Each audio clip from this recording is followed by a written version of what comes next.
بسم الله الرحمن الرحيم. الحمد لله رب العالمين، والصلاة والسلام على أشرف الأنبياء والمرسلين سيدنا ونبينا محمد صلى الله عليه وسلم وعلى آله وأصحابه وتابعيهم بإحسان إلى يوم الدين. أما بعد، Assalamu alaikum wa rahmatullahi wa barakatuh. Ndugu wa Kiislamu, bado tunaendelea na darusi zetu za mwezi mtukufu wa Ramadhan. Tumezungumza katika vipindi vilivyopita kuhusiana na sharti za funga na tukazigawanya sehemu mbili.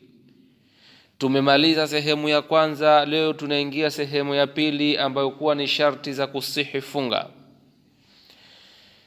Miongoni mwa masharti ya kusihi funga ya kwanza kabisa ni Uislamu.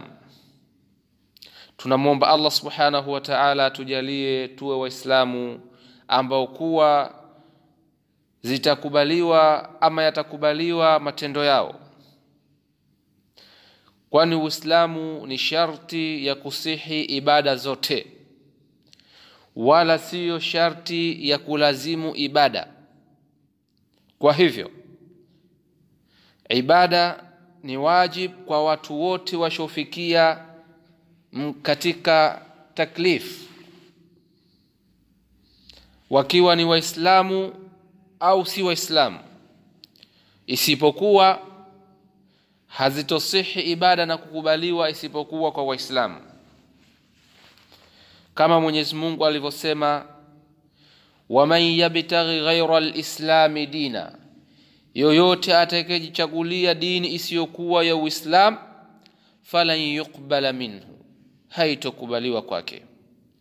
Bali haifichiki kwako ndugu Muislam kwamba taa na amali za khairi la tukbalu, hazikubaliwi, wala turfa'u inda Allah azza wa jalla, wala hazitopelekwa kwa Allah illa minal muslimina, isipokuwa miongoni kutokana na wale waislamu, au isipokuwa ibada za wale waislamu walio waumini wa kweli wenye kutekeleza haki za Allah ambao kwa ni wacha Mungu. Na hii ni kutokana na kauli ya Allah subhanahu wa ta'ala, innama yataqabbalu Allahu minal muttaqin, si vingine hakika anawapokea Allah na kukubali matendo yao ni miongoni mwa waja wake walio wacha Mungu. Na haifichiki kwako ndugu Muislamu kwamba kauli yenye kutegemewa kwa rai ambayo kuwa ni mashhur